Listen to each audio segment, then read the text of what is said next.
रीट के बाद पटवारी भर्ती का संग्राम। पटवारी भर्ती परीक्षा शनिवार को। 16 लाख अभ्यर्थी होंगे शामिल। पटवारी भर्ती परीक्षा को लेकर प्रदेश में खासे बंदोबस्त। अब स्लो मूविंग व्हीकल, इन तीनों को 3 दिन के अपन प्रतिबंधित कर रहे हैं। रीट के बाद प्रशासन की अग्नि परीक्षा। हम पूरी तरह से आश्वस्त करते हैं लड़कियों को कि परीक्षाएं निर्विघ्न और पूर्णतया सुरक्षित सुनिश्चित की जाएगी। नकल से भर्ती परीक्षा को बचाना बड़ी चुनौती। ऐसे तत्वों के खिलाफ जो परीक्षा में गड़बड़ी पैदा कर सकते हैं, उनके खिलाफ हम प्रभावी निरोधात्मक कार्यवाही सुनिश्चित कर रहे हैं। फिर परीक्षा।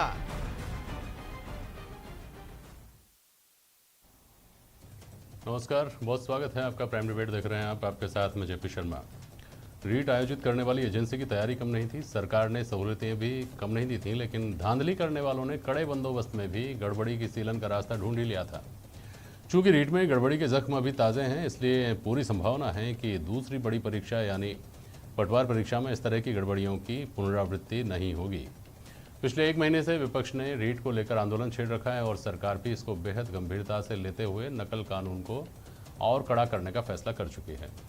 तो देखने वाली बात होगी कि पटवार परीक्षा की सूरत कैसे रीट के आयोजन जैसी होगी या कहिए कि उससे बेहतर होगी, और इसी पर प्राइम डिबेट में आज बहस होगी इन सवालों के जरिए कि कितना दिखेगा रीट के सबक का पटवार परीक्षा में असर।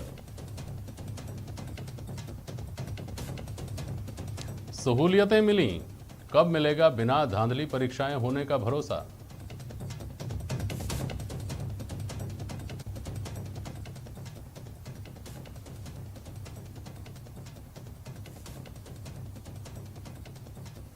और क्या गड़बड़ी करने वालों में दिखेगा कानून में बदलाव के संकेत का खौफ।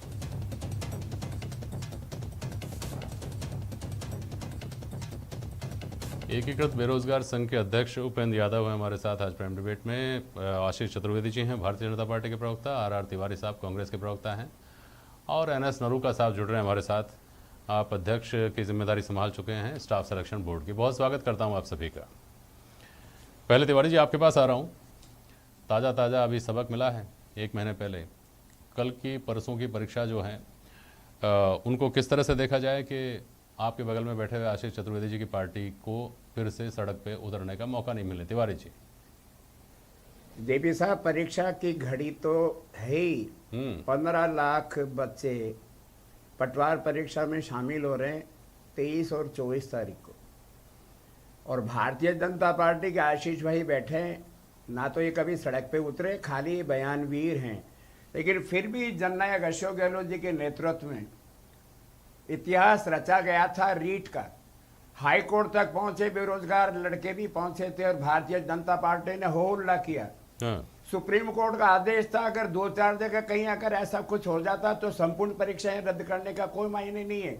और राजस्थान हाईकोर्ट ने भी अभ्यर्थी से कहा कि आप एकल पीठ में जाओ। सरकार की नीयत ठीक है, हम लड़कों को लड़कियों को रोजगार देना चाहते हैं। भारतीय जनता पार्टी के शासन में केंद्र में मोदी जी ने जो 2 करोड़ का जो हम लोगों को जो जुमला दिया था, उनमें से तो एक तो भर्ती की नहीं। राजस्थान की सरकार 28 महीने में से 18 महीने तो महामारी से जूझ रही, लोगों का जीवन बचाने के लिए, लोगों का पेट पालने के लिए लगता रहा। लेकिन फिर भी जननायक अशोक गहलोत जी ने अपने तमाम मंत्रालयों से कहा है बेरोजगारों को रोजगार देना हमारी प्राथमिकता है। और उसी के तहत जो 16.5 लाख रीट की परीक्षा दी थी, आज हम 15.5 लाख बच्चों को 23 और 24 तारीख को हम पटवार परीक्षा में शामिल कर रहे हैं। और हमने वही सहूलियतें दी है। हमने आने जाने के लिए 22 तारीख से लेकर के 25 तारीख तक लड़के लड़कियों को जो भी पटवार परीक्षा में भर्ती होना चाहते हैं या एग्जाम में बैठना चाहते हैं, हम लोगों ने उनको निःशुल्क सेवाएं दी है। भामाशाहों से कहा है कि उनको रोटी पानी का इंतजाम करके सरकार भी अपनी तरह से इंतजाम करेगी। और ये अब की बार नकलची सुन ले, जननायक अशोक गहलोत अध्यादेश ला रहे हैं। जो पहले सजा 3 साल की थी, हमने उसको 7 साल की सजा की है। ठीक है। हमने पहले भी कहा था कि अगर कोई प्राइवेट इंस्टीट्यूशन में अगर कहीं कोई परीक्षा में नकलची पाया गया या वहां का स्टाफ पाया गया तो उस स्कूल की या उस संस्थान की हम मान्यता रद्द करेंगे। 2 बातें कुल मिलाकर के, अगर कोई कर्मचारी अधिकारी शामिल होगा तो निश्चित रूप से बर्खास्त होगा।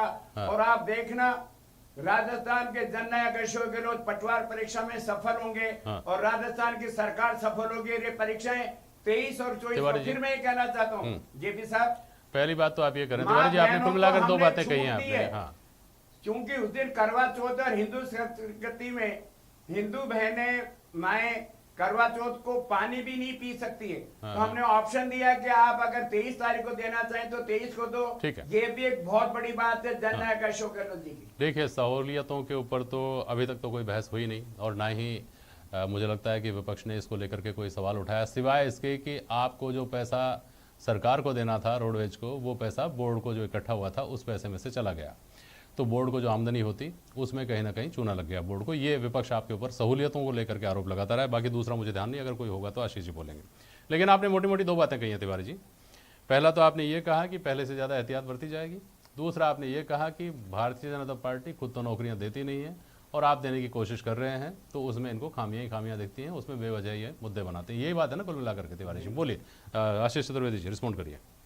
देखिए जेपी शर्मा जी, सबसे पहले तो जो अभ्यर्थी 15.5 लाख अभ्यर्थी इस परीक्षा में बैठ रहे हैं, हम उनको शुभकामनाएं देते हैं कि उनकी परीक्षा अच्छी हो।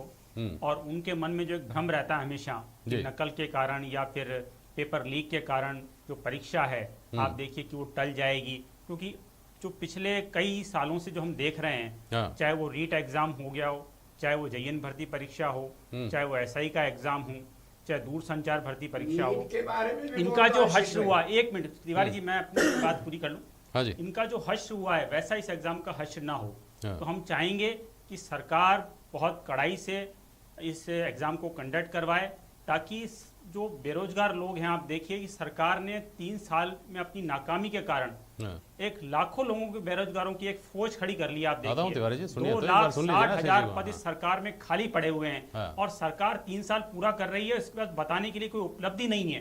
तो बार बार ये क्या करते हैं कि हर चीज को एक